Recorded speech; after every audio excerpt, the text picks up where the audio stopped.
Texas Senate could decide today whether or not to remove State Attorney General Ken Paxton from office. Closing arguments for the impeachment trial set to start this morning. Dan Godwin joins us with an update in the studio. Dan?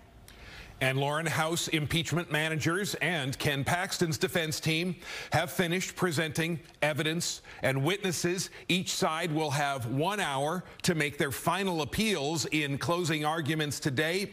The last day of testimony, Thursday, was all defense witnesses. Among them was Ken Paxton's human resources manager. He testified that the Office of Attorney General did not improperly fire several employees who raised concerns about Paxton to the FBI.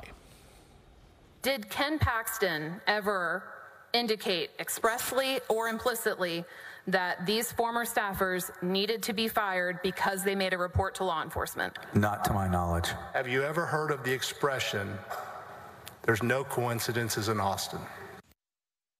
Cross-examination, House prosecutors pushing their contention that Ken Paxton did retaliate against the whistleblowers.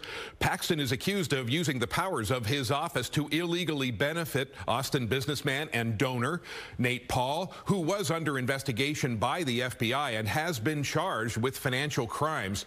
On day 8 of the proceedings in Austin, there were signs of impeachment trial fatigue. Some senators appeared to be restless and ready for things to wrap up. As for a timeline, it is possible that senators will reach a decision whether to permanently remove Ken Paxton from office by late this afternoon or evening.